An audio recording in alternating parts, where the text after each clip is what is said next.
There has been a major breach in the world of cryptocurrencies, and if you hold Bitcoin, Ethereum, or any of the other tokens, well, you should be very fearful right now, and you should consider holding gold and silver. Let's talk about what happened as we explore.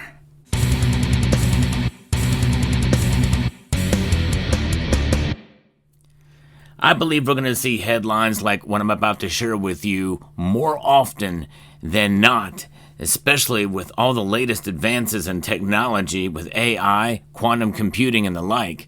But I'm going to be referencing a story here that was sent to me by Duke Nukem that explains exactly what happened from PC Mag with the largest cryptocurrency heist in history. This could very well be it. They're still working out all the details. And the reason why this is so important is because it doesn't just involve the exchange, which is what was hacked. This was the Bybit exchange. And there's an estimated right now of about $1.4 billion. More likely it's going to be even more than that. That's massive. And the thing is when you think about all of that is lost and could never be recovered, it makes you wonder, what can you do to protect yourself? You know, I'm not anti-cryptocurrencies. In fact, I've held Bitcoin in the past and actually got out on the tail end of one of the first major big run-ups in price. Ended up buying gold with it. And I think there's nothing wrong with experimenting a little bit with cryptocurrencies, and many people have gotten rich off of them. No problem with that. But there is an increasing risk in holding it, which is why you should diversify into gold and silver.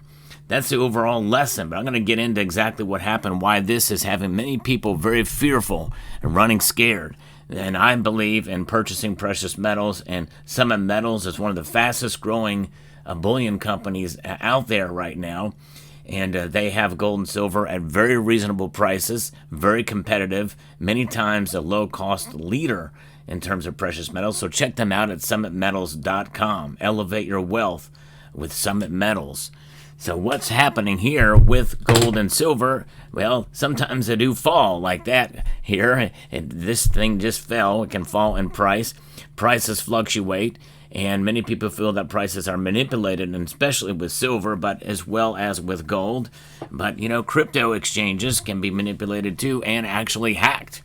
You cannot hack gold and silver, but this is what has happened here. A group of hackers just pulled off the largest cryptocurrency heist in history, looting an estimated $1.4 billion from Bybit Exchange. The hackers compromised an offline cold wallet. That's right, let me read that again. They compromised an offline cold wallet that stored Ethereum, stealing the 400,000 in Ethereum on Friday morning, just this past week. According to Bybit CEO Ben Zhao told users in a live stream. During the incident, the cold wallet was supposed to transfer funds to an online hot wallet. To execute the transaction, the cold wallet required approval for multiple private keys. Unfortunately, the transaction was manipulated through a sophisticated attack that masked the signing interference, displaying the correct address while altering the underlying smart contract logic, Bybit said in a tweet or a post on X. As a result, the attacker was able to gain control of the affected Ethereum cold wallet and transfer its holdings to an unidentified address. That is pretty scary, and you have to really be sophisticated to be able to recognize something like that even happens. The statement suggests the hackers gained remote access to computers at the exchange. Bybit is still determining how the breach occurred, but the amount lost far surpasses the previous record holder for the biggest crypto heist. In 2022, Ronin Network lost $620 million in Ethereum and USD coin, allegedly at the hands of North Korea's Lazarus Group. Bybit has recruited cybersecurity companies to help investigate the breach. This includes tracking where the stolen funds are being transferred by monitoring the Ethereum blockchain. In the meantime, Bybit CEO is telling the public, I want to reassure for clients, all the users of Bybit, and that your money is safe. citing its currency reserves. Bybit has overall $20 billion in client assets, he added. If we unfortunately cannot recuperate any of this money, the Bybit exchange will cover it through our treasury. And that's all well and good, but, what if it exceeds beyond that? And, that is something that hopefully they have it there and they can still make money. I don't know. I guess it's something, the ultimate insurance policy, right? I would assume. Despite the breach, the exchange is continuing to allow users to withdraw their funds in Bitcoin. Once it receives a loan, Bybit then expects to resume withdrawals for Ethereum. We've experienced a massive withdrawal in Ethereum, he added, but we have passed the peak. News of the hack has since caused the value of Ethereum to fall from $2,823 down to $2,685. So this is a big deal, folks. And thanks to Duke Nukem for sharing this with me, because, this is something that I think that it just tells you that, there is no real true security in cryptocurrencies. Crypto is the key word here, which means it is very difficult to hack, but nonetheless it could be hacked. Of course, this is an exchange and this is some other way, but it involved a cold wallet. Remember, a cold wallet requires, in order for it to be useful, for the funds inside to be connected to the internet, to a hot wallet, for funds to be transferred out. So that is something that most people have to understand. And even though this is a one case here, a scenario, likely they didn't expect this, suspect this would occur. And with quantum computing now on the horizon, especially with regards to some of the chips that are being produced by Google and now Microsoft, which recently announced theirs, the computations required that could be used for nefarious purposes, even if some other chip manufacturer in China or somewhere else, or Russia or North Korea, creates a quantum computing chip, well, there you go. Then it can be used even with a fraction of the computing power of these two latest chips that could cause big problems for crypto holders out there. Now, again, I am not anti-cryptocurrencies, and I believe there's still a lot of security involved. But nonetheless, one thing is for sure, physical silver and gold cannot be hacked. And I would encourage anybody who's listening to this broadcast, this video, to get a little bit of gold and silver to offset what could potentially happen if you hold cryptocurrencies. Now, there are plenty of my viewers who hold both gold and precious metals and cryptocurrencies, and I think that's really the idea there. It's about diversification. There is risks, and these risks with holding cryptocurrencies are increasing with regards to security. So I think that is the overall message that I think we want to send to folks, because there is essentially two camps, a strong number of folks who are either in one or the other.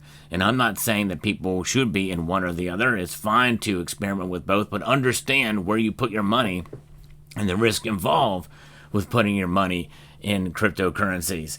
There's one thing is for sure with cryptocurrencies, it is based entirely on speculation. 100% speculation. Whereas gold and silver are backed by the intrinsic value of the metals themselves, the historic value that lasts thousands of years. That is what has determined what they are as a hedge against economic instability, insanity, as well as a hedge against inflation and deflation. It is the ultimate savings vehicle, and they don't serve the purpose in making you money. They serve the purpose in preserving the money you already have soundly. That's why they call them sound money, and why this is considered unsound money. The dollar. And by the way, the dollar in a sense is being hacked all the time by the Federal Reserve and by the government, because they keep spending our money, decreasing the value of this. There's not enough taxes for all the spending that they want to do. Of course, some of that is hopefully being mitigated at the point right now with what Doge is doing, but nonetheless, cryptocurrencies are something that is a whole nother world. And again, I applaud those who have been able to make a lot of money with cryptocurrencies, or have made even a little bit of money and done okay with them. But nonetheless, there are some real vulnerabilities, and this recent example is just the latest, and a very big one as well. So this is something. Now, last year in 2024, crypto has lost $1.49 billion to hacks in that year. And this one hack here alone is to the tune of $1.4 billion in and of itself for this. So I don't know. Will they be able to recover it? I don't know. We'll see. But the fact that it involved cold wallets is, I think, should set off the alarm bells. And of course, I know some people will say, well, maybe they didn't do it the right way or something, and it's so rare that unlikely to happen again. Or, I'm sure some people that are more attuned to what the cryptocurrencies are and how that works will probably chime in on the comments. But do not let hubris take over. Do not have this false sense of security with regards to cryptocurrencies, especially with quantum computing. Quantum computing is and will be a real threat to cryptocurrencies. There's no amount of computing power that can hack gold and silver in physical form. So the moral of this video, the message in this video, is to hold gold and silver even if you are hardcore into cryptocurrencies. It's a good idea to protect yourself, to hedge against even that, against hacks, and that's what it's about. So there you have it. Let me know what your thoughts are in the comment section down below. I'd like to extend a multitude of gratitude to you all for taking the time to watch, and to encourage you to please rate, share, comment, and subscribe.